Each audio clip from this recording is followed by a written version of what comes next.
la plateforme qui met en valeur le savoir-faire de la femme africaine, gabonaise en particulier, n'est autre que Femme Actuelle. Oui, chers téléspectateurs, au courant de l'année 2021, elles étaient nombreuses, ces femmes-là, à se succéder sur notre plateau pour non seulement décliner leur profil, mais également s'exprimer sur des questions liées à la femme.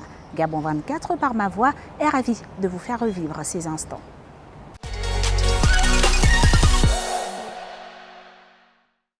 Aujourd'hui, on parle d'engagement féminin, on parle de combat féminin et de vision féminine. Et oui, chers téléspectateurs, les femmes sont aussi capables d'impacter positivement et de faire bouger les choses pour le bien-être de l'humanité entière. Notre invitée est Isel Akwe, elle est donc l'auteure d'un livre intitulé « Condamnée à réussir ». Elle nous reçoit chez elle pour partager avec vous, chers téléspectateurs, ce que l'on peut appeler une vision et encore plus une conviction. Isel, merci de nous recevoir chez vous. Merci de venir. Qui est Isel Akwe? Je suis consultante donc à mon compte. Quand je suis rentrée au Gabon il y a un peu plus de 12 ans aujourd'hui, j'ai rejoint le secteur pétrolier. Et en travaillant dans le secteur pétrolier, j'ai été en contact avec différentes PME, différents fournisseurs, donc des grandes entreprises de la place. Et j'ai pu constater qu'il y avait des manquements, qu'ils avaient vraiment besoin d'expertise, de conseils et d'accompagnement pour être beaucoup plus compétitifs sur le marché. Si j'écris sur le mur que dans la société, il y a des barrières qui vont constamment essayer de m'empêcher d'avancer parce que je suis une femme, je vais être restreinte dans mes mouvements. L'échec, c'est ne pas pouvoir se réaliser, c'est ne pas pouvoir déjà prendre toi-même une décision, quelle que soit l'issue de cette décision. On nous a conditionnés, on nous a appris à penser d'une certaine façon, à négocier comme les Américains, à saluer quelqu'un comme un Européen, à s'habiller d'une certaine façon, à accepter, surtout en pays francophone, que l'entrepreneuriat n'est pas une voie vers l'abondance, mais que c'est plutôt avoir des grands postes dans l'administration, etc. Donc tout ce conditionnement dont je parle dans le livre fait qu'on a voulu nous imposer l'échec. Et aujourd'hui, on doit écrire notre histoire. L'entrepreneuriat au Gabon, surtout chez les jeunes, connaît chaque jour des améliorations car beaucoup s'y intéressent et bon nombre arrivent à sortir la tête de l'eau. Celle qui nous reçoit donc chez elle n'est autre que Edna Maïko, une restauratrice passionnée de cuisine depuis sa tendre enfance, responsable également d'un service traiteur. Elle puise dans la cuisine traditionnelle afin d'adapter son style au code de la cuisine moderne. Elle nous reçoit donc, Edna, entrepreneur, passionnée de cuisine, mais encore. Je suis femme au foyer, mariée à la coutume, mère d'un petit garçon et responsable de Maïko & Co. Après l'obtention de mon bac, je me suis lancée directement dans de petits commerces en fait. Ça a commencé par le vente de légumes, vente de fruits. Après, j'ai touché un peu aux cuisines dans des restaurants et j'ai même tenu aussi une émission culinaire à un moment. Et je me suis décidée à un moment donné à faire une page Facebook et depuis en fait c'est ce qui m'a animée de faire le Maïko & Co comme un restaurant culinaire traditionnel. La vision de la femme gabonaise actuelle, déjà de mon entourage, de ces femmes-là avec qui j'ai grandi, avec qui je parcours cette vie-là, moi je les trouve battantes. Hein. C'est des battantes, c'est des femmes qui apprennent tout d'elles-mêmes. Elles sont très réseaux sociaux aussi, hein, très YouTube, des autodidactes. Hein. Et c'est cette énergie-là qui me plaît en fait.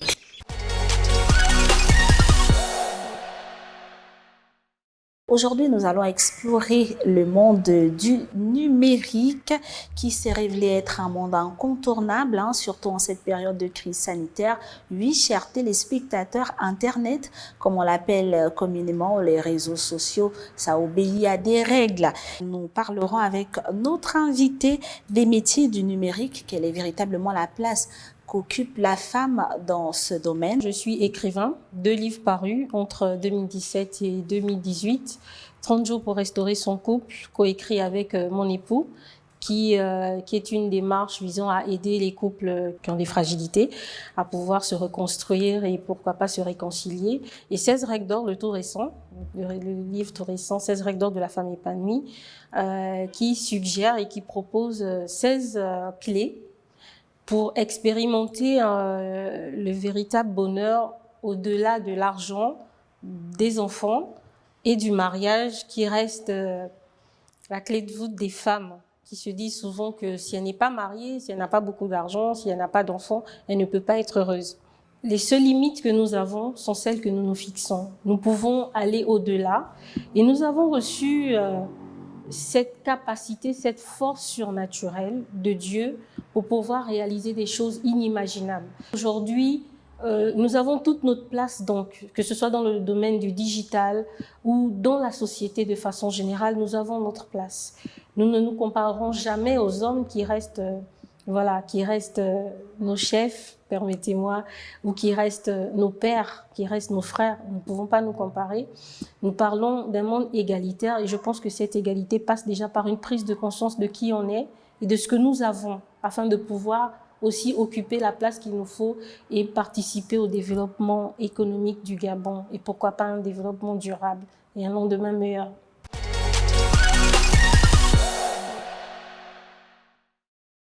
Alors, elle se qualifie comme celle-là qui a pour mission de répandre la joie, la gaieté, l'amour à travers son art.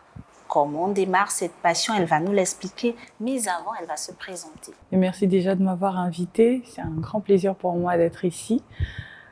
Alors, je m'appelle Grace Bidigi Makaya, je suis gabonaise, j'ai 28 ans. J'ai fait mes études au Maroc où j'ai obtenu un master 2 en finance. Ce n'est pas du tout ce que je fais dans la vie. Je suis maquilleuse, directeur artistique et une passionnée de photos, je vais dire ça comme ça. Il faut dire que quand j'ai commencé le body painting, je n'étais pas au Gabon. Donc j'ai fait avec les moyens de bord, j'ai fait avec ce qui était autour de moi et j'ai juste continué dans cette lancée. Mais j'avoue que mettre un peu de Caroline là-dedans, chercher un peu comment est-ce que nos mamans, nos ancêtres faisaient avant pour réaliser ce type de body painting sur eux et tout, ça pourrait être très enrichissant et très intéressant. À toutes les femmes gabonaises qui me regardent, faites le pari de croire en vous-même. Faites le pari de croire en ce que vous représentez. Faites le pari de croire en ce que Dieu veut pour vous. Je pense que l'Afrique en ce moment est en train de vivre une ère spectaculaire. Le monde entier a les yeux rivés sur nous. Le monde entier a les yeux rivés sur la femme africaine. Et je pense qu'on a tout à offrir. On a vraiment tout à offrir, à condition de savoir ce qu'on a à offrir, à condition de ne pas bafouer ce qu'on a à offrir. Je ne dis pas non au christianisme, à la religion, au fait que le monde soit devenu un village planétaire, au fait que les réseaux sociaux fassent partie intégrante de nos vies. Je ne dis pas non à l'ouverture, au mondialisme. Je dis juste oui à l'essence de qui nous sommes, genre à la base, à qui nous sommes avant tout le reste. Et ça, je pense que c'est une école à laquelle toutes les femmes devraient se donner le devoir d'aller.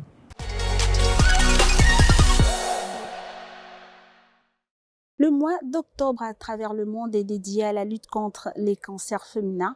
Le Gabon ne fait pas exception. C'est d'ailleurs le cheval de bataille de la Fondation Sylvia Bongo Ndimba pour la famille qui depuis plusieurs années ne cesse de multiplier des actions en faveur de la lutte contre les cancers féminins au Gabon, à événements particuliers, décors particuliers. Vous l'aurez compris, chers téléspectateurs, nous aborderons donc tout au long de cet entretien la problématique de la lutte contre les cancers féminins et le suivi des patients. Ce sera donc avec nos invités, en la personne de Jeanne d'Arc Condès, présidente fondatrice de l'association Azafac. Vous saurez de quoi il est question dans un instant. Et juste à côté, il y a Makonga Béatrice, cette dame qui a subi une ablation du sein droit en 2019. Elles partageront donc avec nous leur douloureuse expérience. Alors, Madame Makonga Béatrice est également avec nous, un exemple palpable que l'on peut peut être victime de cancer, mais si celui-ci est détecté plus tôt, on peut en guérir. Madame, merci encore de nous avoir honoré de votre présence sur ce plateau. Merci à vous aussi. Alors, votre expérience par rapport à cette maladie, parlez-nous-en de façon brève. Normalement, j'ai d'abord connu le cancer par ma petite sœur qui a souffert d'un cancer du sein, mais malheureusement est décédée après. Donc j'ai eu aussi ces traumatismes. Et après moi-même, je me retrouve dans la même situation. Un matin, en me palpant, je me rends compte que j'ai 2 nodules dans le sein. Mais je prends peur. Je ne vais pas à l'hôpital. Je reste à la maison. Je revois l'image de ma petite sœur parce que je l'ai accompagnée jusqu'à son décès. Je reste à la maison, je crois, 3 mois sans aller à l'hôpital. Après, je me décide d'aller à l'hôpital, rencontrer un médecin gynécologue qui confirme la présence d'un cancer maligne dans mon sein droit. Et comment vous vous êtes sentie à ce moment? À ce moment, j'ai cru mourir. J'aurais vécu la même histoire. Je me suis dit, nous sommes des orphelins, je remets mes frères et sœurs dans la même histoire avec l'autre. C'était compliqué pour que j'accepte, c'était compliqué. Mais puisque j'étais là, il fallait que je le fasse. Puis bon, j'ai fait tout ce qu'il fallait comme examen. Après tout ça, c'était plus de nodules, mais c'était 3 dans un seul sein. Ouais, c'était pas facile. Je ne savais pas comment il faut annoncer à mes frères, à mes sœurs. Je suis restée un moment seule, renfermée sur moi. Je me suis retournée vers Dieu, me disant que c'était une malédiction. Parce que ma petite sœur, après moi, nous sommes de même père.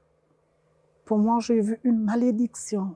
J'ai dit sûrement, il y a quelque chose qui s'est passé dans la famille et que nous sommes en train de payer.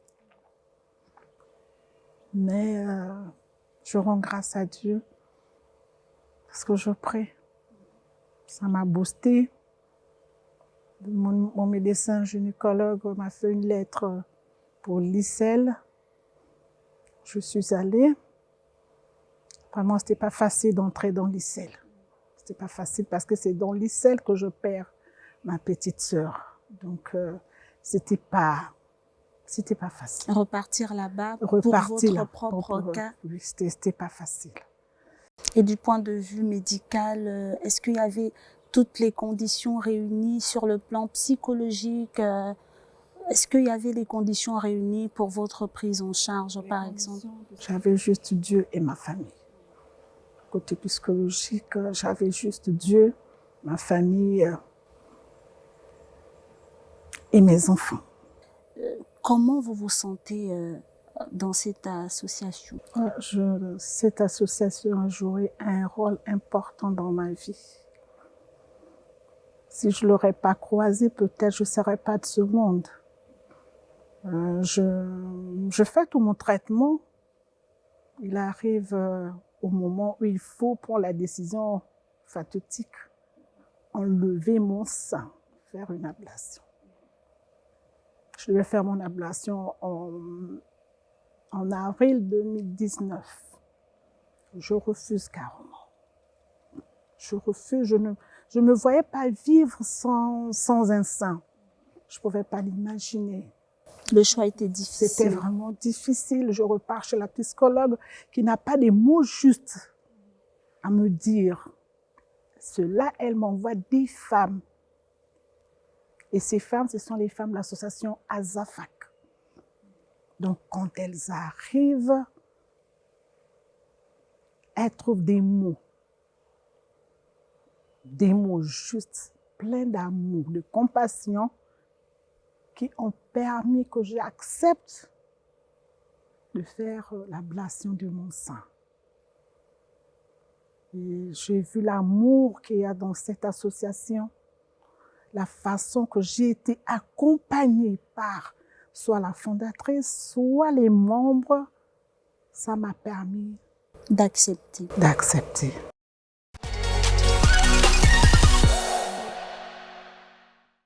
Nous faisons un voyage dans le monde de la mode et qui regorge plusieurs métiers. Mais celui qui a retenu notre attention est celui de créateur ou créatrice de mode, Ceslan. Nous sommes donc en compagnie de Isis Mangwa de Longueur, une passionnée de mode depuis sa tendre enfance et qui considère donc les vêtements comme ce moyen d'expression de sa personnalité. Elle nous fait donc l'honneur de nous recevoir. On peut dire que Isis Mangwa de Longueur, c'est une femme passionnée, battante, qui a beaucoup de rêves et dès sa plus tendre enfance, qui s'est battue pour pouvoir concrétiser ses rêves. Et elle est polyvalente, donc aujourd'hui c'est plus un entrepreneur culturel, une femme de culture, comme on dit, pluridisciplinaire, qui porte plusieurs casquettes et qui essaie d'harmoniser le niveau de toutes les casquettes pour être plus excellente dans tout ce qu'elle fait. Alors le métier de créateur ou créatrice de mode, c'est quoi exactement? Un créateur de mode, c'est quelqu'un qui crée, qui vient avec, on va dire, une nouvelle tendance, qui imagine des modèles qui n'existent pas encore, tout comme il peut aussi redéfinir des modèles déjà existants, mais de lui-même, pas de quelqu'un d'autre, pour pouvoir porter le nom de créateur. Non, c'est moi qui l'ai créé, je l'ai un peu comme un inventeur, quoi.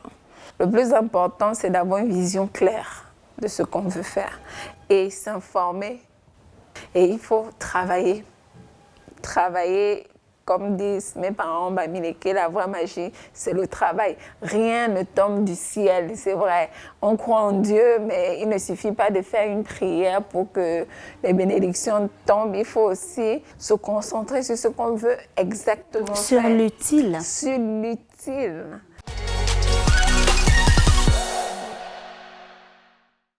Aujourd'hui, on parle de la place de la femme gabonaise dans la sphère décisionnelle. Et pour mieux appréhender ce sujet, nous avons comme invité Laetitia Carmela Diweku, ancienne ministre déléguée au tourisme et à la culture, aujourd'hui directrice générale adjointe à la CETEG, Société d'électricité, de téléphone et d'eau du Gabon. Pourquoi le choix de ce profil? Réponse juste après cette transition. Nous, on vous a découvert lors de votre nomination dans l'équipe de Feu Isosé Ngonde. Dites-nous un peu comment s'est faite cette intégration au gouvernement. Je suis une jeune Gabonaise, comme vous l'avez précisé, et j'étais à ce temps-là sinon je le suis toujours, très active dans la vie associative. Et le choix du président de mettre en avant la destinée de la femme et le septennat de la jeunesse et le concept de l'égalité des chances, je pense que c'est fort de ça que, en regardant le profil qui a été le mien et la stratégie politique qui a été la sienne, selon sa discrétion, mon nom est sorti ce jour-là à un conseil de ministres de 2018 et puis j'ai été nommée ministre déléguée au sport, au tourisme et à la culture. Vous vous y attendiez? Souvent, on n'est pas le plus souvent consulté. Comme je disais tout à l'heure, le président de la République est le capitaine d'un bateau. Et puis, c'est à lui de faire les choix des éléments qu'il prend pour mieux accompagner sa politique. Et je suis sûre que c'est par rapport à ça que mon nom a été tiré. Mais m'y attendre, non, pas du tout. C'est pas souvent évident qu'on sorte de l'université pour aller au gouvernement. Je pense qu'il y a des paliers, il y a des étapes à franchir, il y a comme je disais, des paliers à grimper. Mais ça a été particulier. Je n'ai pas été appelée avant, ni consultée. Je n'ai simplement que répondu à l'appel de la nation.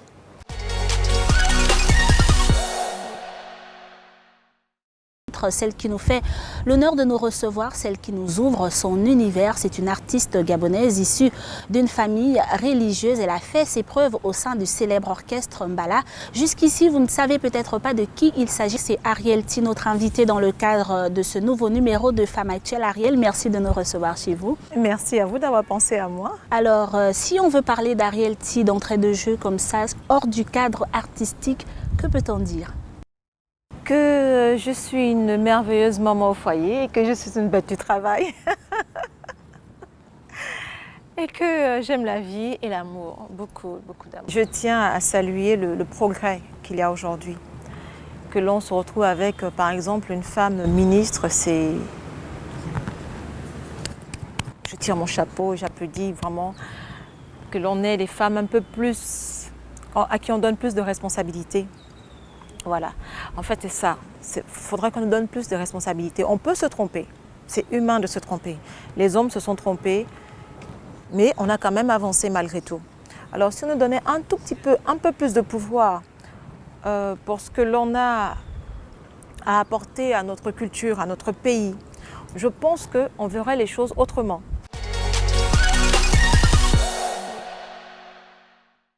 Nous plongeons dans l'univers de la réalisation. Qu'entend-on par là? Que fait-on exactement dans ce domaine? De retour avec vous, chers téléspectateurs. Nous vous le disions, nous sommes dans l'univers de la réalisation. Notre invitée se nomme Marlène Allen. Elle est justement réalisatrice en plateau télé et cinéma. Oui, parce que ce métier a des spécificités. J'ai une licence professionnelle en cinéma, en réalisation cinéma et télé, écriture du scénario. Obtenue à l'Institut des métiers de l'audiovisuel ISMA au Bénin il y a quelques années de cela, et voilà, j'ai fait une formation de 3 ans. C'est dans ce cadre que j'exerce ce métier aujourd'hui, et j'ai récemment un master en communication des entreprises. Alors dites-nous, c'est quoi la réalisation? Alors la réalisation, c'est l'un des métiers du cinéma. Voilà, c'est un métier du cinéma qui consiste à mettre en œuvre un scénario pour donner un film. Donc dès l'écriture le plus souvent, qui peut aussi être faite de manière distincte par un scénariste, à la production, c'est-à-dire pendant le tournage, et à la post-production, c'est-à-dire pendant le montage pour sortir le film en salle. Donc le réalisateur est celui-là qui, durant ces étapes, donc c'est-à-dire la pré-production, la production et la post-production, donne des directives aux acteurs, à l'équipe technique, et dit ce qu'il veut voir à afficher. Il coordonne en quelque sorte. C'est le maître, le chef d'orchestre de toute une équipe de tournage, de toute une chaîne de production d'un film. Alors dites-nous à cœur ouvert, Marlène Allen, la femme dans la réalisation, qu'est-ce que cela évoque pour vous?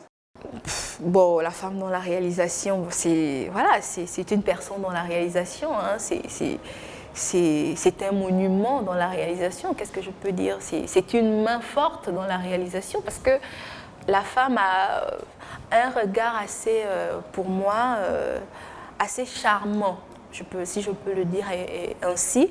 La femme a ce regard assez sensible, je pense, qui peut donner une autre couleur voilà, au cinéma déjà vécu. Là, en ce moment, je suis en train d'écrire un court-métrage, et j'espère que voilà, je vais donner une autre touche à ce film, une touche qui a l'habitude d'être faite, mais de manière féminine en fait. Voilà, de manière féminine, j'espère pouvoir atteindre cet objectif. C'est désormais le moment de joindre l'utile à l'agréable. Voici quelques séquences de la petite série gabonaise Epopolia.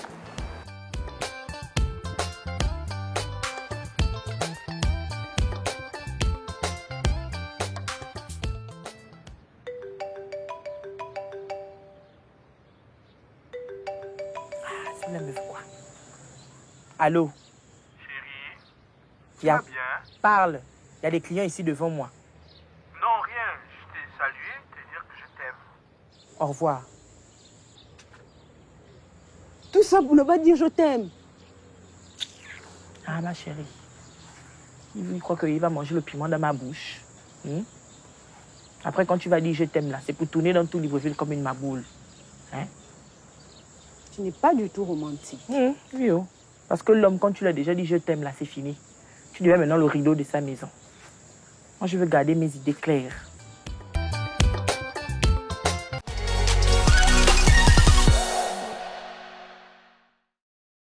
Après ce long mais agréable voyage à travers l'univers de la femme, vous, chers téléspectateurs qui nous regardez, vous pouvez tirer vos propres conclusions quant à l'évolution ou non du statut de la femme. Aussi, la plateforme Femmes Actuelles vous a donné l'occasion de découvrir des femmes entrepreneurs du Gabon et de la diaspora, des femmes politiques, celles évoluant dans l'esthétique et dans les métiers du cinéma et bien d'autres. C'est pour dire qu'il y a une certaine prise de conscience du côté de la gent féminine. 2022 approche à grands pas et Gabon 24 par ma voix entend vous faire découvrir d'autres talents féminins. Nous, on veut remercier également toute notre équipe technique constituée de Fred Ndongo, Hervé Obiang, Teddy Ngoulou et Maurice Eman, ainsi que l'ensemble de la rédaction. Restez câblés car de bonnes choses arrivent.